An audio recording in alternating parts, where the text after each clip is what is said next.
علی کی ہے تو مصلی حسین کا، جلیل کبریا ہوئی کچھ تقسیم اس طرح کہ کعبہ علی کا ہے تو عرش معلا حسین کا۔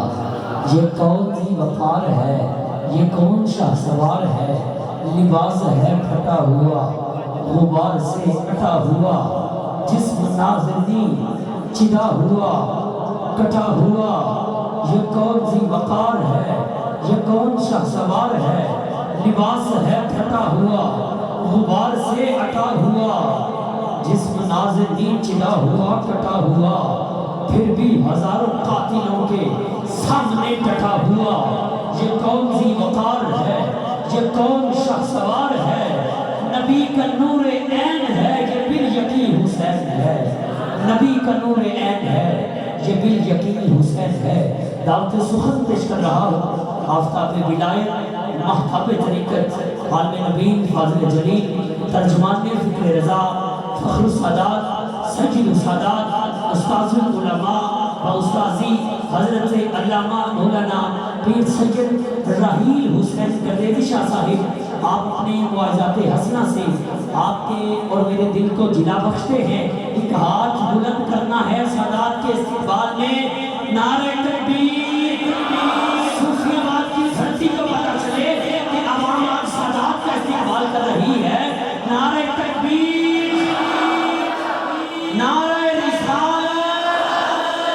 قبر میں سوال ہو کہ اس بندے کے بارے میں کیا کہتے ہو، تو بے ساختہ نکلے نعرہ رسالت، نعرہ تحقیق، نعرہ حیدری، حسینیہ، حسینیہ۔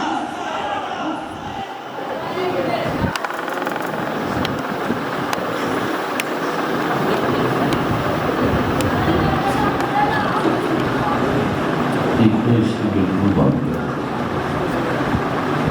جو سائڈوں پہ ٹی وی لگا کے بیٹھے ہیں، ضرورت اگر ہے کسی کو بزرگ آدمی کو بیٹھے نہیں تھوڑا سا آگے ہو جائے، پیچھے بھی بیٹھے ہیں، رائٹ سائڈ پہ بھی بیٹھے ہیں۔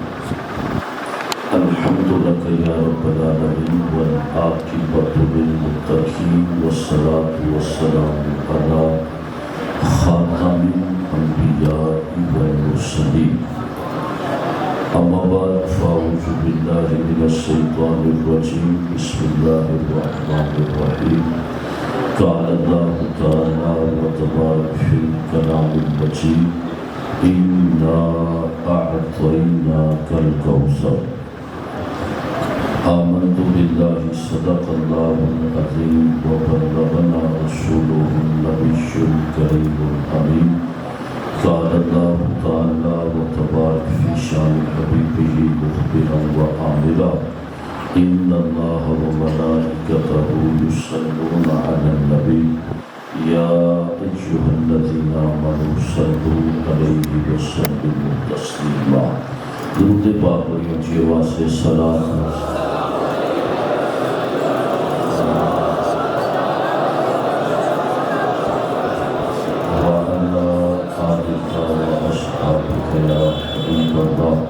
الصلاة والسلام علیکہ یا نبی اللہ وعلی آلک واصحابک یا نور اللہ۔ ایک بندہ پھر اونچی آواز سے پڑھیں، الصلاة وعلی آلک واصحابک یا نور اللہ۔ اللہ جل مجدہ کی حمد و ثنا کے بعد جو خالق کائنات بھی ہے اور مالک کائنات بھی ہے، ذرے ذرے کے علم اس کے پاس ہے، درختوں کے پتوں کی تعداد وہ جانتا ہے، ریت کے ذرات کا علم اس کے پاس ہے، پانی کے قطرات کی تعداد وہ جانتا ہے، زمین پر برسنے والے بارش کے جتنے قطرات ہیں اور جتنے فرشتے ان کو زمین تک پہنچاتے ہیں تمام کی تعداد وہ جانتا ہے، آسمانوں پر چمکنے والے ستاروں کی جتنی تعداد ہے وہ تمام کو جانتا ہے، جتنے انسان دنیا سے جا چکے موجود ہیں آنے والے ہیں تمام کی تعداد کو وہ جانتا ہے، زمین پر آسمانوں پر جتنے فرشتے رکوع میں سجود میں تشہد میں قیام میں اس کی تسبیحات تکبیرات تحلیلات بیان کر رہے ہیں تمام کی تعداد وہ جانتا ہے، سمندر کی گہرائیوں میں جتنی مخلوقات آباد ہیں تمام کی تعداد وہ جانتا ہے، انسان کے دل میں جو خیال پیدا ہوتا ہے وہ خیال بعد میں پیدا ہوتا ہے، پہلے رب تعالیٰ اسے جانتا ہے۔ بے پناہ درود اور بے پناہ سلام بے حد محبتوں عقیدتوں الفتوں کے گجرے نچھاور ہوں حضور نبی رحمت شفیع امت رسول اکرم نبی محترم اللہ کے پیارے امت کے سہارے رب کے محبوب دانہ وجود منزہ عن العیوب صافِ روزِ جزا دافع جملہ بلا شفیع مجرمات شہنشاہ حسینہ تتمہ دورہ ماہ خوبہ جانے کائنات جانے جہانے کائنات اصل کائنات حقیقت کائنات مول کائنات مرکز کائنات محور کائنات محاسن کائنات عزت کائنات رفعت کائنات طلعت کائنات شان کائنات جان کائنات آن کائنات کمال کائنات حسن کائنات باعث وجہ تخلیق کائنات احمد مصطفیٰ محمد رسول اللہ صلی اللہ علیہ وآلہ وسلم کی ذات والاعتبار پر عالی مرتبت عزت مار عالی جناب سامعین کرام بالخصوص استاد العلماء حضرت علامہ مولانا محمد اکمل رضا عطاری مدنی دامت برکاتہ عالیہ، آپ اس محفل پاک کی صدارت بھی فرما رہے ہیں۔ اس کے علاوہ ہمارے بھائی محمد ارشد عطاری صاحب جنہوں نے اس محفل پاک کا انعقاد کیا، نقیب محفل محمد عاقب عطاری مدنی، اور اس کے علاوہ مولانا فراست مدنی صاحب اور جتنے بھی احباب یہاں پر بیٹھے ہیں، میں جتنوں کے نام جانتا ہوں آپ کے سامنے عرض کر دی۔ بالخصوص تو آپ بھی جانتے ہیں اور میں بھی یہاں پر جانتا ہوں کہ عالمی شہرت یافتہ الحاج محمد اسد عطاری مدنی دامت برکاتہ عالیہ، ان کی نعت کے لیے ہم یقیناً انتظار کر رہے ہیں، میں بھی کر رہا ہوں آپ بھی کر رہے ہیں، تو تھوڑا سا وقت جیسے مجھے بتایا گیا ان کے آنے میں باقی ہے، تو میں کوئی لمبی چوڑی بات چیت نہیں کرتا، کئی مرتبہ میں آپ کے سامنے حاضر ہو چکا ہوں، آپ مجھے جانتے ہیں میں آپ کو جانتا ہوں، وہ چند باتیں آپ توجہ سے سماعت فرمائیں گے تو اس کا میں سمجھتا ہوں کہ اس رات میں ذکر کرنے کا مجھے آپ کو فائدہ ہوگا۔ حضور علیہ السلام کا فرمان ہے درود پاک کی برکت کے بارے میں، فرمایا جو بندہ 10 مرتبہ صبح اور 10 مرتبہ شام پر درود پاک پڑھتا ہے، کتنی مرتبہ جو اونچی بات سے بولیں کتنی مرتبہ؟ اچھا، اس کا ایک فائدہ حضور کے فراہمی کی بیسیوں حکمتیں ہوتی ہیں، لیکن مجھے ایک یہ سمجھ آتا ہے کہ جو بندہ صبح اٹھے تو پھر بھی درود پڑھے اور جب سونے لگے تو پھر بھی درود پڑھے، یعنی جب اٹھتا ہے تو پھر بھی درود پڑھتا ہے، جب سوتا ہے تو پھر بھی درود پڑھتا ہے۔ ایک بندہ مجھے کہنے لگا حضرت جی جب میں سویا تو میں نے بڑا ڈراؤنا خواب دیکھا۔ میں نے کہا تو کیا کر رہا تھا جب سونے لگا تھا؟ کہنے لگا حضرت جی میں تو موبائل دیکھ رہا تھا۔ میں نے کہا موبائل دیکھتے دیکھتے اگر سو جاؤ گے تو ڈراؤنے خواب آئیں گے، مصطفیٰ پہ درود پڑھ کے سویا کرو، یا تو مدینہ نظر آ جائے گا یا مدینے والا مصطفیٰ نظر آ جائے گا۔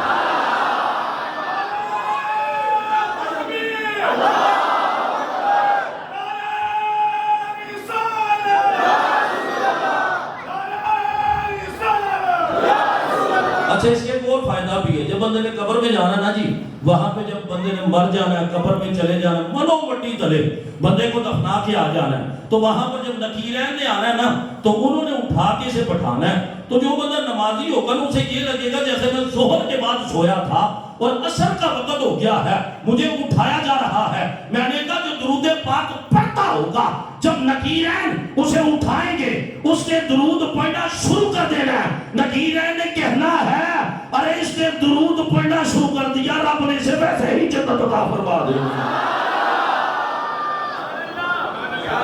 ایک مرتبہ پھر اونچی بات سے کہیں سبحان اللہ۔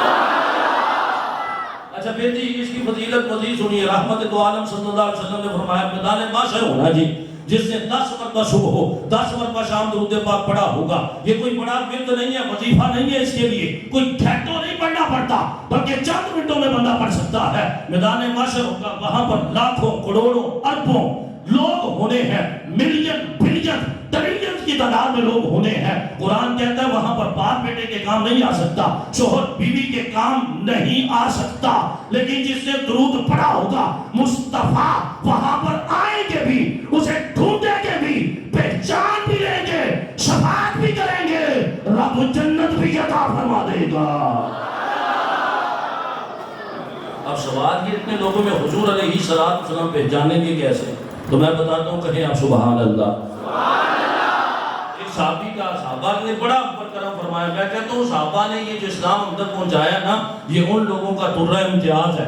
آج کوئی کالے کپڑے پہن کے صحابہ کے بارے میں اس طرح کا کلام کرے، اس کے کلام کو نہ سنا کرو. ہم تک جو دین پہنچا ہے یا تو نبی کے صحابہ نے پہنچایا ہے یا اہل بیت نے پہنچایا ہے. ہمارا مسلک ایسا ستھرا مسلک ہے، ہمارے دلوں میں نہ تو بغض صحابہ ہے نہ بغض اہل بیت ہے. ہم صحابہ سے بھی محبت کرتے ہیں، اہل بیت سے بھی محبت کرتے ہیں.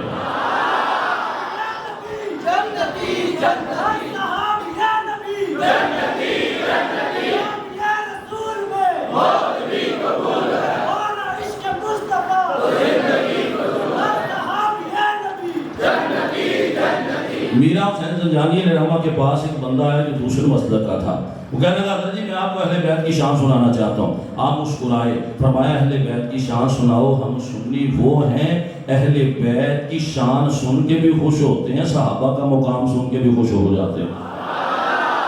بات بڑی توجہ طلباء نے توجہ میری طرف فرمانی ہے. وہ کہنے لگا جی حضرت جی میدان کربلا میں عراق میں جہاں پر حضرت امام حسین کا جسم مبارک جہاں پر دفن ہے نا، اس کے گرد 40 میل تک اگر کسی گناہگار کو دفن کر دیا جائے، رب تعالیٰ حسین کے صدقے اسے عذاب نہیں دیتا، جنت عطا فرما دیتا. آپ نے کہا سبحان اللہ. کو پھر سنا.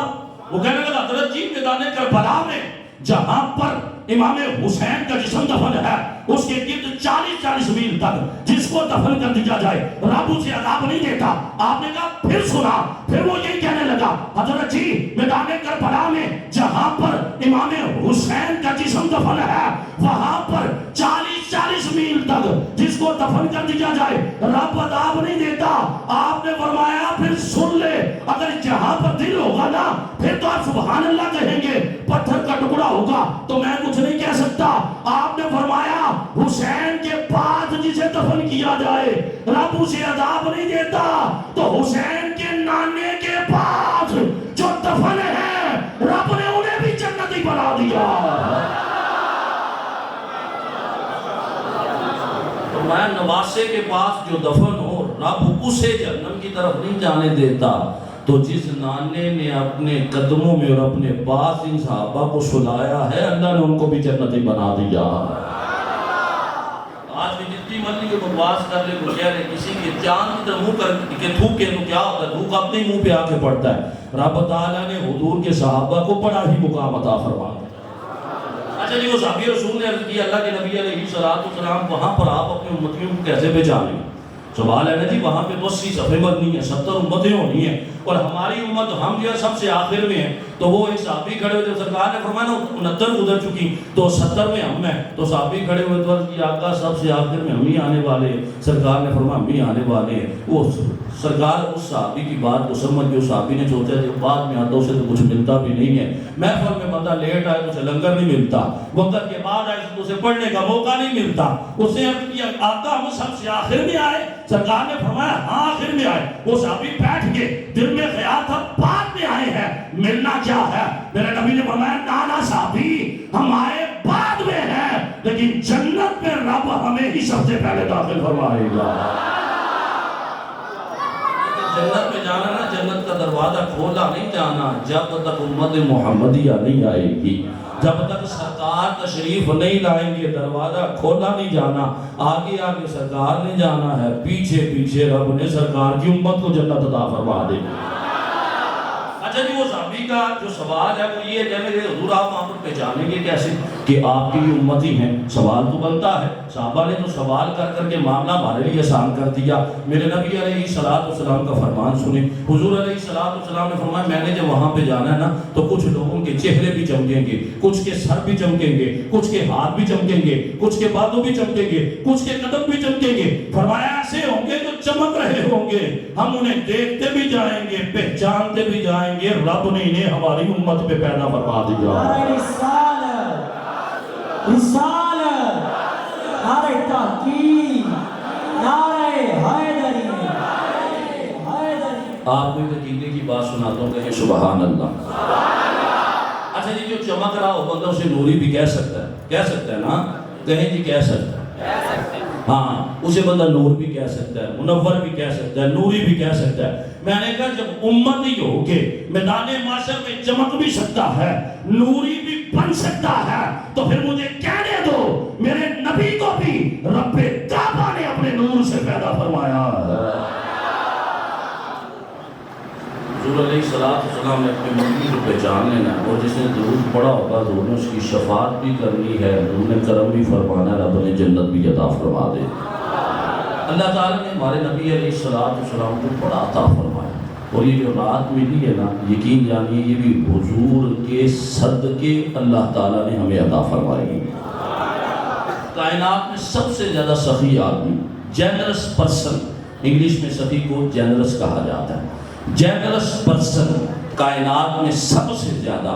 لوگ تو کہتے ہیں نا حاتم تائی ہے، آئیں حاتم تائی سے پوچھتے ہیں۔ حاتم تائی سے کسی نے پوچھا، حاتم تائی کا بیسک جو ٹائم پیریڈ ہے یہ حضور علیہ السلام سے پہلے گزرا ہے۔ تو کسی نے پوچھا ہے حاتم تائی تو نے اپنے سے بھی زیادہ کسی کو سخی دیکھا ہے؟ تیری سخاوت کا تو یہ عالم ہے، ہر طرف تیری سخاوت کے چرچے ہو رہے ہیں۔ تو حاتم تائی کیا کہتا ہے؟ کہتا ہے میں نے عربیوں کے امام کو تو نہیں دیکھا، لیکن عربیوں کے غلام کو دیکھا تھا، اور میں یہ سمجھ گیا کہ جب عربیوں کا غلام مجھ سے زیادہ سخی نظر آ رہا ہے تو عربیوں کے امام کا کیا عالم ہوگا۔ اچھا یہ سے کیسے دیکھا؟ یہ کہنے لگا بیسکلی حاتم تائی جو ہے نا یہ بڑا سخی آدمی تھا۔ اس کے بارے میں کہا جاتا ہے کہ اس نے اپنے محل کے 7 دروازے بنائے تھے، ان دروازوں پر ایک ایک زنجیر، ایک ایک چین، ایک ایک سنگل لٹکایا سی۔ اگر کوئی فقیر آتا نا تو وہاں پر آ کے اس چین کو ہلاتا تو حاتم تائی اسے دیتا، اس کی ضرورت پوری نہ ہوتی تو دوسرے پہ چلا جاتا، وہاں بھی اسے ملتا، وہاں سے ضرورت پوری نہ ہوتی تو تیسرے پہ چلا جاتا، چوتھے پہ، 5ویں پہ، 6 پہ، 7 دروازے گھوم لیتا، پھر بھی اسے برابر دیا جاتا تو دوبارہ نہ جاتا۔ ایک عیسائی مسلمان سے کہنے لگا ہمارے حاتم تائی کے تو 7 دروازے تھے اور تمہارے نبی علیہ السلام